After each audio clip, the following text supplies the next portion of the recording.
Hello friends, आज हम इस वीडियो में महेश कुमार बनवाल की एनसीईआरटी पर आधारित सम्मान अध्ययन बुक जो कि 8वीं सीरीज के नाम से आई है, उस किताब से हम भारतीय राज्य व्यवस्था अध्याय 16 भारत के महत्वपूर्ण आयोग से संबंधित महत्वपूर्ण प्रश्नों को डिस्कस करेंगे, जो आने वाले किसी भी एग्जाम में आपको हेल्प करेगा।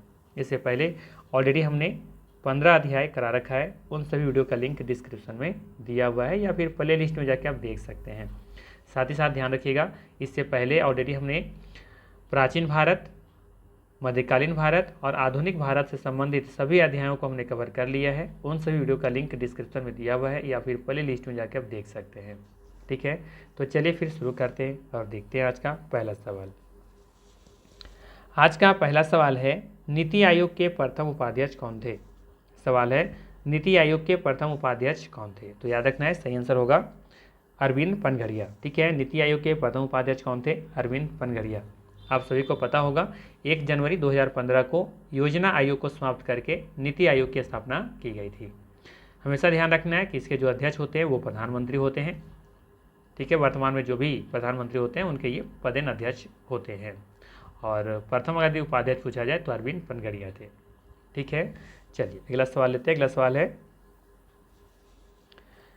है निम्न में से कौन सी संविधानेतर संस्था है? संघ लोक सेवा आयोग, वित्त आयोग, चुनाव आयोग या फिर नीति आयोग? संविधानेतर संस्था का मतलब ये है कि जो संविधान में जिसका उल्लेख नहीं है, तो सही आंसर हो जाएगा यहाँ पे सी ऑप्शन, नीति आयोग। नीति आयोग का देखेंगे कि यहाँ पे इसका संविधान में कोई भी उल्लेख नहीं है, ध्यान रखनी है। बाकी यहाँ पर ध्यान रखिएगा थोड़ा सा, नीति आयोग एक या अतिरिक्त संवैधानिक निकाय है क्योंकि इसका संविधान में कहीं भी उल्लेख नहीं है। अनुच्छेद 315 के अंतर्गत संघ लोक सेवा आयोग यूपीएससी जिसे कहते हैं, अनुच्छेद 280 के अंतर्गत वित्त आयोग तथा अनुच्छेद 324 के अंतर्गत निर्वाचन आयोग की स्थापना की गई है ना। तो ये सब देखेंगे कि संवैधानिक निकाय है, जबकि ये सभी बाकी आपका जो नीति आयोग है ये आपका किसी भी आर्टिकल में नहीं है, किसी संविधान में इसका उल्लेख नहीं है। ठीक है, तो यहाँ से सवाल पूछा जाता है कि संघ लोक सेवा आयोग है ना, किस अनुच्छेद में आता है? ये अनुच्छेद 315 के अंतर्गत इसका स्थापना किया गया था। वित्त आयोग का स्थापना अनुच्छेद 280 के अंतर्गत किया गया था। ये तो ज़्यादातर एग्जाम में पूछा जाता है ना, तो आप इसको जरूर ध्यान रखिएगा। चलिए अगला सवाल लेते हैं। अगला सवाल रहेगा आपके लिए, राष्ट्रीय विकास परिषद एनडीसी की अध्यक्षता कौन करता है? राष्ट्रीय विकास परिषद की अध्यक्षता कौन करता है? भारत के योजना आयोग का उपाध्यक्ष, भारत का प्रधानमंत्री, भारत का वित्त मंत्री, भारत का उपराष्ट्रपति? आसान सा सवाल है, सबको पता होगा, भारत का प्रधानमंत्री। भारत के जो भी प्रधानमंत्री होते हैं वो राष्ट्रीय विकास परिषद की अध्यक्षता करते हैं। ठीक है, ध्यान रखिएगा,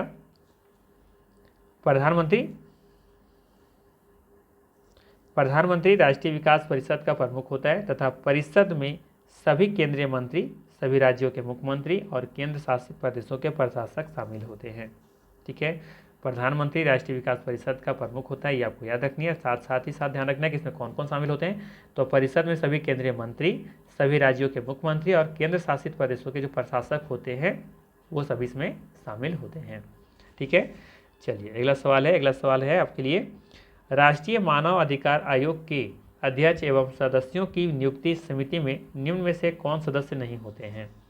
राष्ट्रीय मानवाधिकार आयोग के अध्यक्ष एवं सदस्यों की नियुक्ति समिति में निम्न में से कौन से सदस्य नहीं होते हैं? लोकसभा का अध्यक्ष, ठीक है, इसके अलावा ऑप्शन और भी होगा यहाँ पे, राज्यसभा का सभापति, लोकसभा में विपक्ष का नेता और राज्यसभा में विपक्ष का नेता। तो ध्यान रखना है, राज्यसभा का सभापति जो होते हैं ये इसके सदस्य नहीं होते हैं। बी ऑप्शन यहाँ पे सही है, ध्यान रखनी है। इसके अलावा ध्यान रखना है यहाँ पे, राष्ट्रीय मानवाधिकार आयोग के अध्यक्ष व सदस्यों की नियुक्ति राष्ट्रपति के द्वारा प्रधानमंत्री की अध्यक्षता में गठित एक समिति की अनुशंसा पर की जाती है। इस समिति में अन्य सदस्यों के रूप में गृह मंत्री, लोकसभा में विपक्ष का नेता, राज्यसभा में विपक्ष का नेता, लोकसभा अध्यक्ष और राज्यसभा के उपसभापति शामिल होते हैं।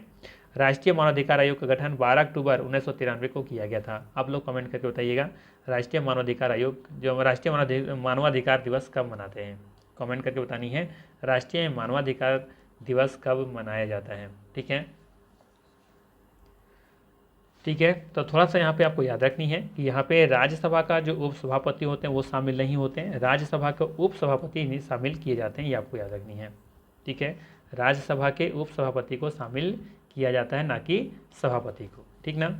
चलिए अगला सवाल लेते हैं। अगला सवाल है, राष्ट्रीय मानवाधिकार आयोग के अध्यक्ष का कार्यकाल होता है 3 वर्ष, 4 वर्ष, 5 वर्ष या फिर 6 वर्ष। तो ध्यान रखना है, राष्ट्रीय मानवाधिकार आयोग के अध्यक्ष व सदस्यों का जो कार्यकाल होता है वो 3 वर्ष का होता है, या तो 70 वर्ष की आयु जो भी पहले हो, 3 वर्ष अगर पूरा हो जाता है तो भी कार्यकाल पूरा हो जाएगा, या फिर 70 साल पहले हो गया तो भी वो पहले होगा, तो वो भी उसका कार्यकाल माना जाएगा। जैसे अगर किन्हीं का नियुक्ति अगर यदि 68 साल में होता है, 68, 69 और 70, तो 68 से 69 1 साल, 69 70 2 साल ही हुआ, और 70 साल पूरा हो गया, तो इसका मतलब है कि उनका जो कार्यकाल होगा वो 70 साल यानी कि 2 वर्ष ही माना जाएगा। ठीक है। अगर किसी नियुक्ति 61 साल होता है तो 61 और 3 साल, 61 से 62, 63, 64 तक पूरा हो जाएगा। ठीक है, तो 64 तक ही रहेंगे, 3 साल मैक्सिमम। तो कुछ इस तरीके का ध्यान रखना है, 3 साल या फिर 70 साल जो भी पहले हो।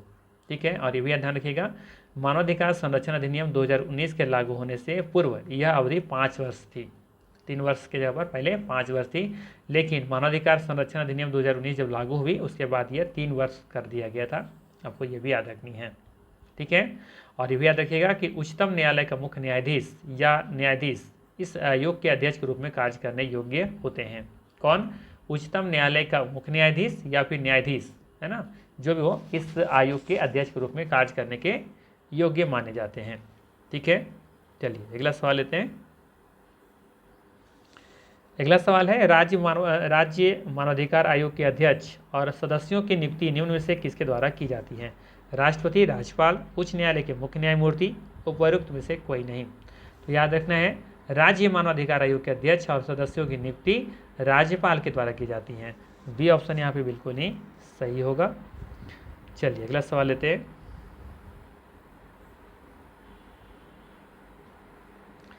सवाल है, राज्य मानवाधिकार आयोग अपना वार्षिक प्रतिवेदन किसके समक्ष प्रस्तुत करता है? राज्य मानवाधिकार आयोग अपना वार्षिक जो प्रतिवेदन होता है किसके समक्ष प्रस्तुत करता है? राज्यपाल, राज्य सरकार, उच्च न्यायालय के मुख्य न्यायाधीश या फिर भारत के मुख्य न्यायाधीश। तो याद रखना है, सही आंसर होगा राज्य सरकार। बी ऑप्शन बिल्कुल यहाँ पे सही है, ध्यान रखिएगा। राज्य मानवाधिकार आयोग अपना प्रतिवेदन राज्य सरकार को सौंपता है। राज्य सरकार इस प्रतिवेदन को राज्य विधानमंडल के पटल पर रखती हैं, जिसमें राज्य सरकार द्वारा प्रतिवेदन में की गई अनुशंसाओं पर की गई कार्यवाही की सूचना एवं जिन अनुशंसाओं पर कोई कार्रवाई ना की गई हो उनके स्पष्ट कारणों का भी उल्लेख होता है। ठीक ना। चलिए अगला सवाल लेते हैं। सवाल है कि निम्नलिखित में से कौन सही सुमेलित नहीं है? इधर संस्थाएं हैं, इधर स्थापना है। ठीक है, तो यहाँ पे 4 ऑप्शन से दिए गए हैं, बताना है कौन सा सुमेलित नहीं है। ठीक है, तो बात करें अंतर्राज्यीय परिषद की स्थापना 1990 में की गई थी, बिल्कुल सही दिख रहा है। ठीक है, राष्ट्रीय विकास परिषद की स्थापना 1952 में की गई थी। ठीक है, तो ये कथन गलत हो गया यहाँ पे। इसके बाद है केंद्रीय सतर्कता आयोग 1964 में की गई थी, ये भी बिल्कुल सही है। और राष्ट्रीय मानवाधिकार आयोग का स्थापना 1993 में की गई थी, ये भी यहाँ पे सही है। ठीक ना। तो यहाँ पे गलत कौन सा है? बी ऑप्शन गलत है, याद रखनी है। ये ध्यान रखिएगा, यहाँ पे राष्ट्रीय मानवाधिकार आयोग की स्थापना कब की गई थी? 12 अक्टूबर 1993 को।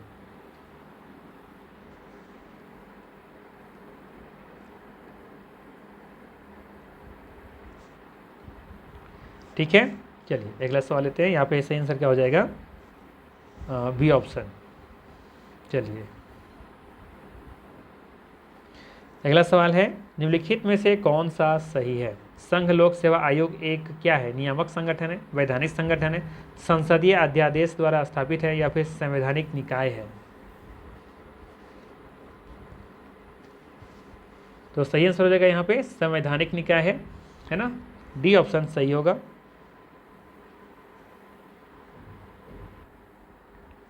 ध्यान रखना है यहाँ पे संवैधानिक निकाय क्या होता है, तो ध्यान रखनी है, जो संविधान निकाय होते हैं वो संविधान के द्वारा ही स्थापित किए जाते हैं और उन्हीं के द्वारा शासन भी होते हैं, ये आपको ध्यान रखनी है। उनसे शासन करते ये नहीं कह सकते, लेकिन हम कह सकते हैं उनसे शक्ति प्राप्त करते हैं, है ना। संवैधानिक निकाय जो होते हैं वो संविधान से शक्ति प्राप्त करते हैं और स्वतंत्र रूप से शासन कार्य करते हैं, ये हम कह सकते हैं, है ना। तो ये ध्यान रखना है संवैधानिक निकाय। तो यूपीएससी क्या है? एक संवैधानिक निकाय है, जिसकी कह सकते हैं इसका जो स्थापना या गठन किया गया किसके माध्यम से? संविधान के माध्यम से किया गया था। ठीक है, या किया जाता है, जो भी संवैधानिक निकाय होते हैं। चलिए अगला सवाल लेते हैं।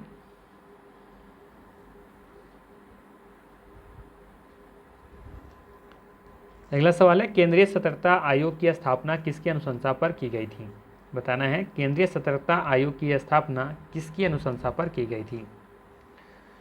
ऑप्शन है गोरोवाला प्रतिवेदन, कृपलानी समिति, संस्थानम समिति, भारतीय प्रशासनिक सुधार आयोग। सही आंसर होगा संस्थानम समिति, सी ऑप्शन यहाँ पे सही है, ध्यान रखना है। ध्यान रखिएगा, केंद्रीय सतर्कता आयोग की स्थापना फरवरी 1964 में संस्थानम समिति की सिफारिश पर की गई। केंद्रीय सतर्कता आयोग अधिनियम वर्ष 2003 में अधिनियमित किया गया। इसके अंतर्गत केंद्रीय सतर्कता आयुक्त तथा 2 सतर्कता आयुक्त सदस्य होते हैं, याद रखनी है। अगला सवाल है, संविधान के किस अनुच्छेद के अंतर्गत लोक सेवा आयोग के सदस्य को हटाया जा सकता है? सवाल है, संविधान के किस अनुच्छेद के अंतर्गत लोक सेवा आयोग के सदस्य को हटाया जा सकता है? 315, 316, 317 या फिर 318? सही आंसर होगा यहाँ पे 317, ध्यान रखनी है। अनुच्छेद 317 के अंतर्गत संघ लोक सेवा आयोग के अध्यक्ष व सदस्यों को सिद्ध कदाचार के आधार पर राष्ट्रपति द्वारा हटाया जा सकता है। राष्ट्रपति इस प्रयोजन के लिए निर्धारित प्रक्रिया के अनुसार की गई जांच के प्रतिवेदन पर सुप्रीम कोर्ट के परामर्श पर हटाता है। सुप्रीम कोर्ट द्वारा दिया गया यह परामर्श राष्ट्रपति मानने के लिए बाध्य होता है। ठीक है, अगला सवाल है, यूनियन पब्लिक सर्विस कमीशन की प्रथम महिला अध्यक्ष का नाम क्या है? बताना है, यूनियन पब्लिक सर्विस कमीशन की प्रथम महिला अध्यक्ष कौन थी? शीला दीक्षित, रोज बैथ्यू, बीना मजुमदार या फिर मार्गरेट आल्वा? सही आंसर है रोज बैथ्यू। ठीक है, ध्यान रखिएगा, यूनियन पब्लिक सर्विस कमीशन की प्रथम महिला अध्यक्ष रोज बैथ्यू थी। बी ऑप्शन बिल्कुल यहाँ पे सही है। संघ लोक सेवा आयोग की प्रथम महिला अध्यक्ष श्रीमती रोज एम बैथ्यू थी। वह वर्ष 1992 से लेकर 96 की अवधि में यह संघ लोक सेवा आयोग की उपाध्यक्ष रही थी। ठीक ना। अगला सवाल है, निम्नलिखित में से कौन केंद्र और राज्यों में राजस्व बंटवारे के लिए मापदंडों की अनुशंसा करता है? तो सही आंसर होगा इसका वित्त आयोग, ऑप्शन नंबर ए सही है यहाँ पे। ठीक है, और इसे गठन 280 के तहत किया जाता है, आर्टिकल 280 के तहत किया जाता है, ये भी आपको पता होना चाहिए, है ना। पीछे शायद हम इसका चर्चा कर चुके हैं। अनुच्छेद 280 के तहत राष्ट्रपति द्वारा प्रत्येक 5 वर्ष की अवधि हेतु या आवश्यकता पड़ने पर उससे पहले केंद्र व राज्य के मध्य करों व राजस्व के बंटवारे हेतु व ऐसे शुद्ध आगमों के वितरण के लिए नियमन हेतु वित्त आयोग की नियुक्ति की जाती है। वित्त आयोग में एक अध्यक्ष होते हैं और 4 अन्य सदस्य होते हैं, कुल मिला के 5 सदस्य होते हैं और 5 वर्ष इनका कार्यकाल भी होता है। ठीक है, 15वें वित्त आयोग का गठन NK सिंह की अध्यक्षता में किया गया है, ये जरूर याद रखिएगा, बहुत इंपॉर्टेंट है अपने आप में यहाँ पर। और भारत के प्रथम वित्त आयोग के अध्यक्ष कौन थे? KC नियोगी थे, ये भी आपको याद रखनी है। अगला सवाल है, योजना आयोग को प्रतिस्थापित करते हुए निम्नांकित में से किस दिन नीति आयोग अस्तित्व में आया था?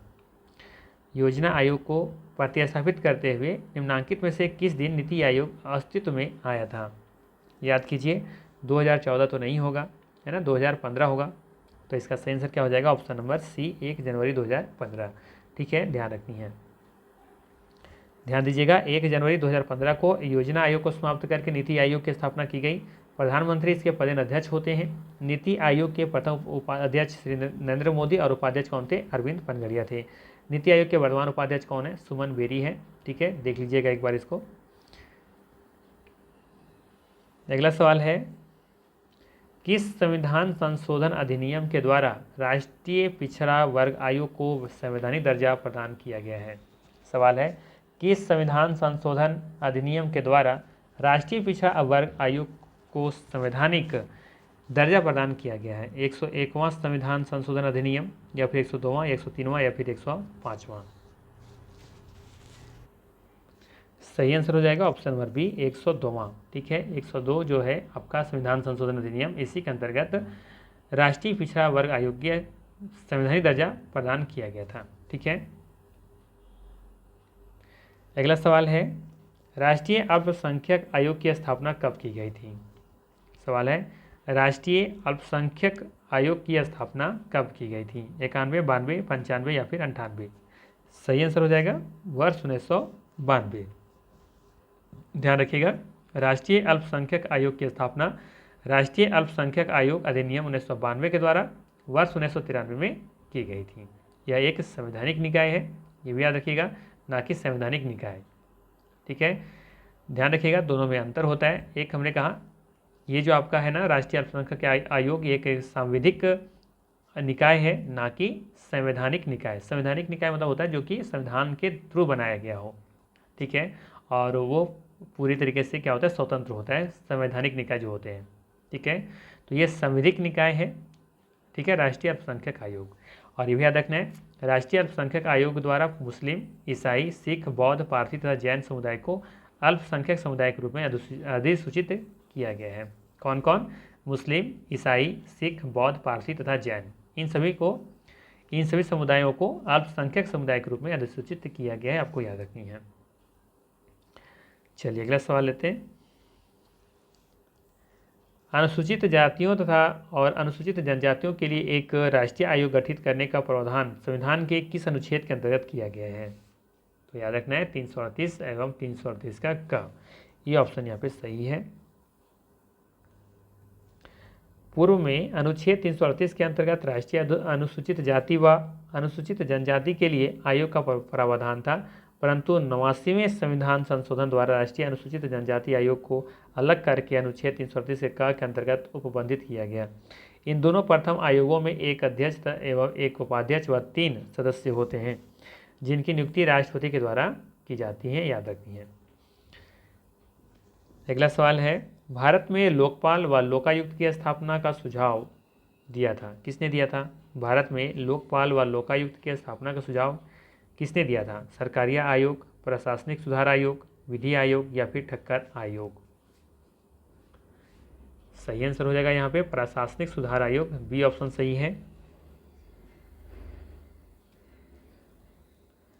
ध्यान दीजिएगा, भारत में लोकपाल व लोकायुक्त की स्थापना का सुझाव सर्वप्रथम 5 जनवरी 1966 को मोरारजी देसाई की अध्यक्षता में गठित प्रथम प्रशासनिक सुधार आयोग द्वारा दी गई थी। भारत में लोकपाल और लोकायुक्त अधिनियम 2013 के प्रावधानों के तहत लोकपाल संस्था गठन मार्च 2019 में किया गया था। इस संस्था के प्रथम अध्यक्ष कौन थे?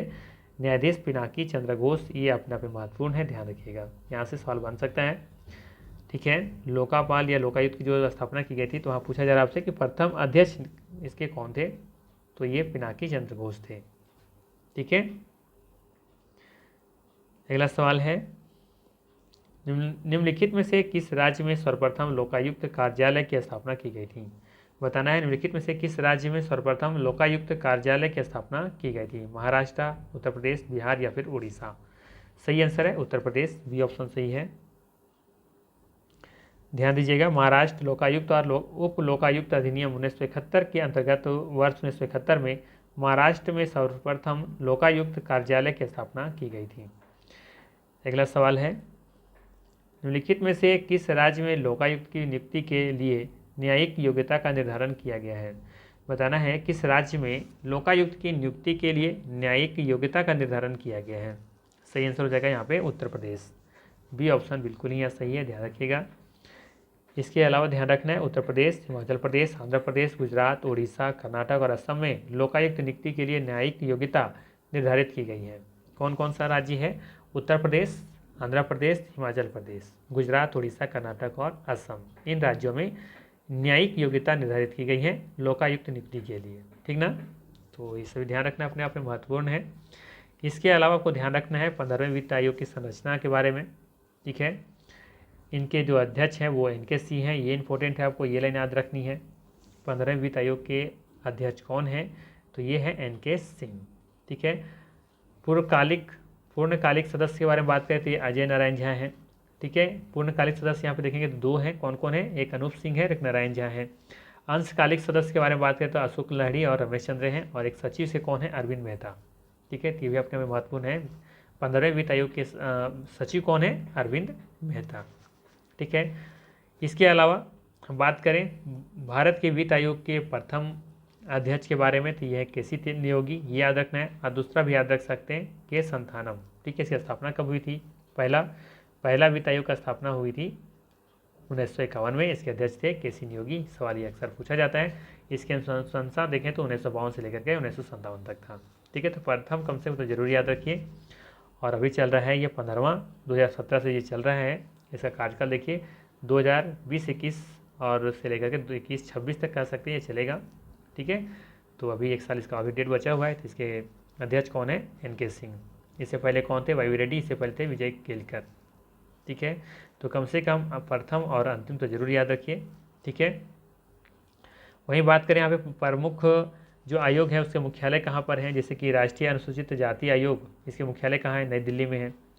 राष्ट्रीय अनुसूचित जनजाति आयोग, इसकी नई दिल्ली में स्थापना है, हाँ मुख्यालय है, ठीक है। तो देखेंगे यहाँ पे लगभग जितने भी हैं सभी का जो मुख्यालय कहाँ है? दिल्ली ही है। बस इसको एक बार आपको रख लेनी है, ठीक है। राष्ट्रीय अनुसूचित जाति आयोग, राष्ट्रीय अनुसूचित जनजाति आयोग, वित्त आयोग, मानवाधिकार आयोग, राष्ट्रीय महिला आयोग, राष्ट्रीय अल्पसंख्यक आयोग, राष्ट्रीय पिछड़ा आयोग, है ना, केंद्रीय सूचना आयोग और निर्वाचन आयोग, इन सभी का देखेंगे मुख्यालय कहाँ है? नई दिल्ली में है। तो आसान सा है, बस आपको एक बार रख लेनी है कौन कौन से आयोग हैं जिसके मुख्यालय नई दिल्ली में है, ठीक है। और इसकी संस्था की प्रकृति या फिर स्थिति कैसी है, जैसे कि संवैधानिक है ना, या फिर अर्ध न्यायिक है, स्वायत्त संवैधानिक निकाय है, वैधानिक है, अनुशासनात्मक है। तो ये सब चीज़ें भी आपको ध्यान रखनी है, ठीक है। तो ये था महत्वपूर्ण 20 प्रश्न। अगर वीडियो अच्छा लगा हो तो लाइक ज़रूर कीजिएगा, चैनल पर नए हैं तो सब्सक्राइब कर लीजिएगा। बाकी मिलते हैं फिर हम लोग इसी तरह के नेक्स्ट वीडियो में। Thanks for watching.